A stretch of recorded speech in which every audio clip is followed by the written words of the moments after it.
आज के इस वीडियो के अंदर एक बहुत ही इम्पोर्टेंट कॉन्सेप्ट है। आप कह सकते हो एक रिक्वायरमेंट है जो मुझे कहा गया था पावर बीआई के अंदर रिप्रेजेंट करने के लिए, वो मैं आपको इस वीडियो के अंदर बताने वाला हूँ। रिक्वायरमेंट ये था कि हमारे पास एक डेटा है, जैसे डेटा 2। अगर मैं टेबल व्यू के अंदर जाकर आपको दिखाऊँ डेटा 2, तो इसके अंदर हमारे पास 4 कॉलम है, एक रोल नंबर, फिर first name, last name and grade. इस तरीके से मेरे पास डेटा दिए गए हैं। अगर मैंने इसको एक कॉलम के अंदर कॉलम विजुअल के अंदर अगर शो करूँ तो कुछ इस तरीके से आ रहा है। रिक्वायरमेंट ये था कि हमें एक कॉलम बनाना है ग्रेड का और एक कंकैटिनेटेड कॉलम बनाना है जिसमें सारे ए वाले नेम आने चाहिए। जितने भी ए वाले ग्रेड के जितने भी नेम है वो भी फर्स्ट नेम और लास्ट नेम साथ में आने चाहिए और उनके बीच में कॉमा रहना चाहिए। इसी तरीके से बी में होना चाहिए, इसी तरीके से सी में होना चाहिए। अब नॉर्मली अगर हम इसको क्रिएट करें, अगर मैंने यहाँ पे एक टेबल क्रिएट किया, टेबल विजुअल, और डेटा 2 के अंदर अगर मैंने यहाँ पर ग्रेड ड्रैग किया, फर्स्ट नेम ड्रैग किया, लास्ट नेम ड्रैग किया, तो ये मर्ज नहीं हो रहा है। आप देखोगे ये ए कई सारे आ रहे हैं। अगर मैं इसको भी फर्स्ट कर देता हूँ तो केवल फर्स्ट नेम ही आ रहा है, तो प्रॉपर नहीं हो रहा है। हमें कंकैटिनेट करना पड़ेगा। तो इस चीज़ को इस वीडियो के अंदर हम लोग सीखेंगे कैसे करना है, देखते हैं। मैं सबसे पहले एक नया पेज क्रिएट कर देता हूँ एंड वापस से हम टेबल व्यू के अंदर जाते हैं। यहाँ पर हमें अपना कैलकुलेटेड कॉलम क्रिएट करना होगा। जो भी हम कैलकुलेटेड कॉलम क्रिएट करेंगे उसमें हम लोग 3 फंक्शंस यूज़ करेंगे। एक स्विच फंक्शन यूज़ करेंगे, सेकेंड हम लोग कॉन्कैटनेट एक्स यूज़ करेंगे एंड थर्ड हम लोग फिल्टर यूज़ करेंगे। अगर इनके बारे में मैं पहले आपको कंप्लीट इन्फॉर्मेशन बताऊँ तो वो कुछ इस तरीके से दिखाई देता है। स्विच फंक्शन का यूज़ हम लोग करते हैं जब हमारे एक्सप्रेशन कई सारे लिस्ट ऑफ वैल्यूज़ होते हैं और उनसे आप कोई ना कोई चीज़ रिटर्न कराना चाह रहे हो। आपके पास मल्टीपल वैल्यूज़ आ रहे हैं, आप उस मल्टीपल वैल्यूज़ में अलग अलग चीज़ें रिटर्न कराना चाह रहे हो, तो हम लोग स्विच फंक्शन यूज़ करते हैं। इसका बेसिक सिंटैक्स होता है स्विच पैरेंथेसिस, इसके अंदर हम एक्सप्रेशन देंगे, कॉमा के बाद अपना वैल्यू 1 देते हैं, उसके कॉरेस्पॉन्डिंग क्या रिजल्ट शो करना है। फिर कॉमा के बाद अपनी वैल्यू 2 देते हैं, उसके कॉरेस्पॉन्डिंग क्या रिजल्ट देना चाहते हैं। और लास्ट में अगर आप एल्स भी लगाना चाहते हो तो एल्स भी लगा सकते हो, ये ऑप्शनल होता है। कॉन्कैटनेट एक्स फंक्शन किसी भी 2 कॉलम की वैल्यू को कंबाइन करने के लिए होता है। इसका बेसिक सिंटैक्स होता है, सबसे पहले हम टेबल देते हैं, कॉन्कैटनेट एक्स फंक्शन के अंदर टेबल का नेम देते हैं, कॉमा के बाद अपना एक्सप्रेशन देते हैं एंड फिर डीलिमिटर देते हैं जो कि ऑप्शनल होता है। ऑर्डर बाय भी दे सकते हैं, एक्सप्रेशन का ऑप्शनल होता है और ऑर्डर भी ऑप्शनल होते हैं। तो हम लोगों को तो बस इन्हीं 3 चीज़ों की ज़रूरत होने वाली है। फिल्टर फंक्शन का यूज़ हम लोग करते हैं जब हम किसी टेबल में से कोई भी चीज़ फिल्टर करना चाहते हैं तो किसी पर्टिकुलर कंडीशन के थ्रू। तो फिल्टर पैरेंथेसिस के अंदर टेबल नेम देते हैं, कॉमा के बाद अपना एक्सप्रेशन देते हैं। तो ये 3 चीज़ें हम लोग यहाँ पर यूज़ करेंगे। सो टेबल व्यू के अंदर हम न्यू कॉलम पर क्लिक करेंगे। न्यू कॉलम पर जैसे हम क्लिक करते हैं, यहाँ पर हमारे पास डेक्स लिखने के लिए एरिया आ जाता है।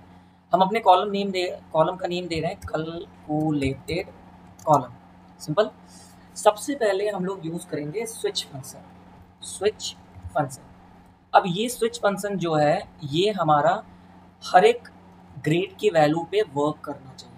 जैसे ग्रेड की वैल्यू अगर हम देखें ए बी सी कोई भी वैल्यू हो तो ये वर्क करना चाहिए। तो अगर स्विच फंक्शन को हर टाइम के लिए ट्रू रखना है तो हम लोग ट्रू फंक्शन यहाँ पर देते हैं एक्सप्रेशन के अंदर। ये चीज़ हमें याद रखना है।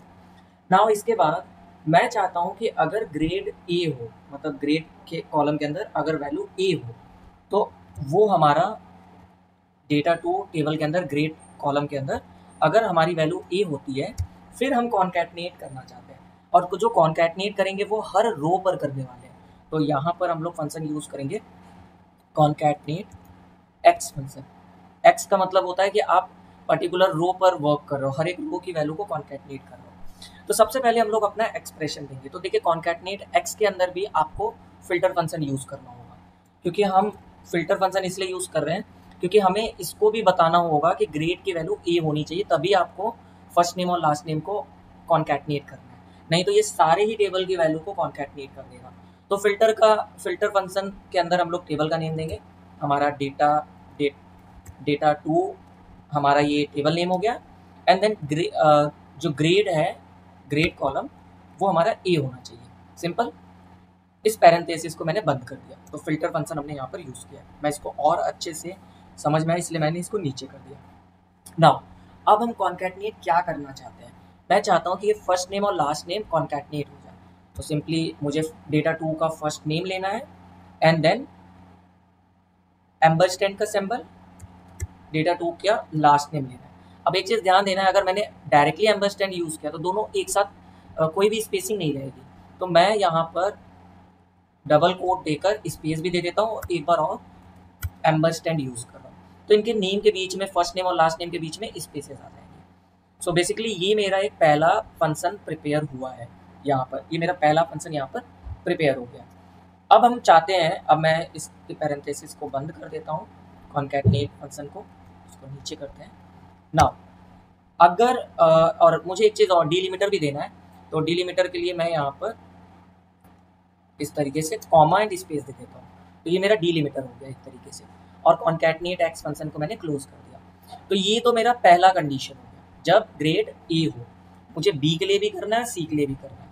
तो इसी चीज़ को मैं कॉपी करता हूँ एंड शिफ्ट और एंटर प्रेस करके यहाँ पे पेस्ट कर देता हूँ 2 बार। अब अगर मुझे बी के लिए करना है तो बस इस जगह पर हम बी कर देंगे, फिल्टर में भी कॉन्कैटनेट एक्स के अंदर जो फिल्टर फंक्शन है यहाँ पर भी हम बी कर देंगे, एंड इसी तरीके से हम इसको सी कर देते हैं, एंड यहाँ फिल्टर फंक्शन के अंदर भी फिल्टर एक्सप्रेशन को सी कर देते हैं।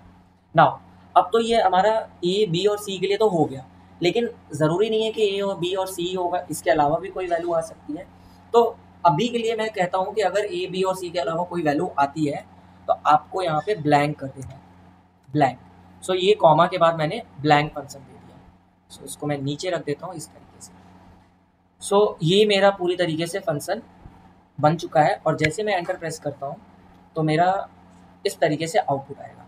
अब आप देखोगे जहाँ जहाँ पर ए आ रहा है, जितने भी ए, अगर मैं इसको सेलेक्ट करूँ केवल ए ग्रेड को, तो ए ग्रेड के जितने भी नेम आ रहे हैं वो कॉन्कैटनेट होके इस फॉर्म में आएंगे, राज स्पेस सिंह, राजेश स्पेस सिंह।